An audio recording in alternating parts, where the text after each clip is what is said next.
Kag sa numero 1 sa mga balita subong nga adlaw, sa Banwa sa Murcia mag-abyan na lumos matapos nga ilaging tingwa nga ma-rescue ang ilang nga karabaw. Hinali na lang daludo ang tubig sa suba kag nalumos ang mag-abyan. Yaring report. Iya pa na pa siya kayo? Magbayo kay Basik, makita sa namang kabuhin. Pagtong palaw. May karga pa nga napsak sa iyang likod si Beth Zaida. Kaya nagpreparar siya sa pagkaon, bayo kag tuwalya in kaso makita na ang iyang mister nga si Paquito Benedicto. O galing, bangkay na sang iyang mister ang iyan abdan, kay inasang aga sa may Bago River, sakop sang Purok Katilingban, Barangay San Miguel sa Murcia. Nakibot si Robin Ojeda sang may nakita siya nga kamot nga nagalabaw sa suba pasado las 10 kay inasang aga. Amugal iadto ang bangkay ni Paquito. Gana mga gampang sa balas.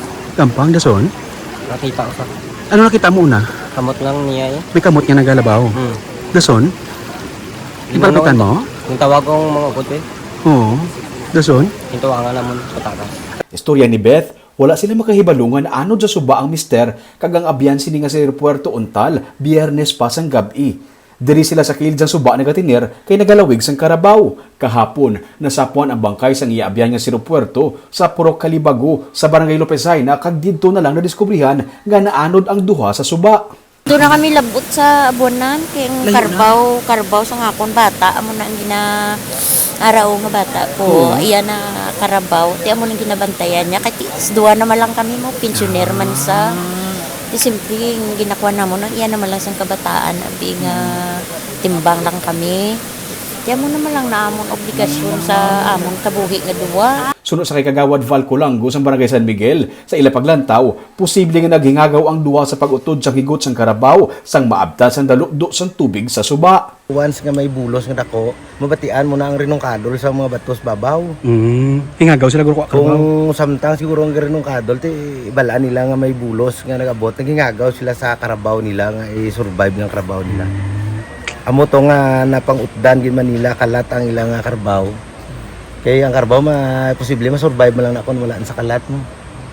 Kaya ang mga lagano nila nga ang lagano nila halin sa karabaw nila nga nalambot sa tubig siguro mga more or less 40 to 50 meters pa. So ara naguro ang bulos sa muto nga naalalabdan sila. Nakalabot na ang mga rescuers, barangay officials kag pamilya ni Paquito sa Bago City sa pag-usoy pangita sa iya. Didto man sa Bago, nakita ang patay na nga karabaw. Naayawan pa ang mga rescuers sa pagpasaka sang iya nga bangkay kay may sapa pa nga talabukon kag tuman kadanlog sang dalan sa lugar tungod man sang sige-sige nga pag-ulan. Kaina, nakita man ang 3 ka bulan nga tinday sang napatay nga karabaw. Wala untat ang paghibi sini sa pagpangita sa iya nga iloy. Mga buhi na bisa kung mag-adapt ka, dalas ka, agay ka titi.